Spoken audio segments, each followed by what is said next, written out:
Here's an amazing stat that Redfin just put out, and that is that 39% of listings coming on the market are selling, going pending in the first 2 weeks. Isn't that amazing? But there's always a tale of two markets out there. So you got 39% that are going pending, but what about everybody else? The other 60% of listings are not, and those are starting to linger on the market. A lot of listings on the market over 30 days and 60 days. So when we have these listings that linger, what do? Well, when we're having conversations with our sellers, of course, the first step is we got to get them realistic on price. But there's another side of that conversation as well. So we talk about price, we talk about incentives, definitely.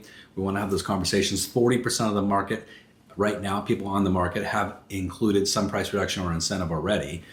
But we also need to do one other thing that a lot of agents miss, and that is when we're doing our weekly calls, whether that's once a week, twice a week, 3 times a week, where we're talking to our sellers, we also at the same moment need to be checking out what we call the peer group.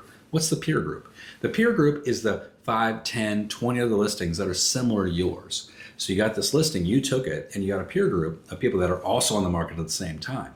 You want to be watching that peer group and then reporting to your seller what's happening with the peer group. Some of you are in price bands, let's say in my market, $1 million plus, where there's nothing happening over $1 million plus. Doesn't matter what price you're at. There's not a lot happening over $1 million in our particular market. Now, some markets it's red hot, but in my market, it's not that red hot. So when I'm calling the seller, I can always be pitching a price reduction. And for some of you, that is appropriate. But for some of you, you need to educate the seller and say, hey, well, last week, I just checked the numbers, no one went pending, okay? So you're not alone here. There's 38 other listings that are over $1 million in our market. No one else went pending either. So because of that, I just want to give you a little heads up. I do think, we could maybe adjust the price, but there's not a lot of market activity right now. So those are conversations that need to be real. Sometimes it's just where we're at with the market, and pricing will have an impact, but it's not the end all either. We could reduce it to, literally $10 and nobody's still out there buying, right?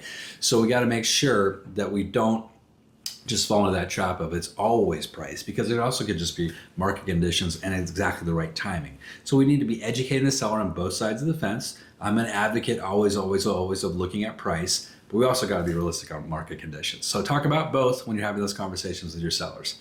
Guys, if you want more ideas, strategies, tools, and techniques, join us over at eRealEstateCoach.com. Check out the Path Performance Coaching. It's only $1 for your first month. And we're going to give you tons and tons of strategies, hundreds of strategies to lead generate, plus marketing assets, all Canva friendly, and beautiful social media assets too every single month. Join us over there soon. Have a great day. Good selling.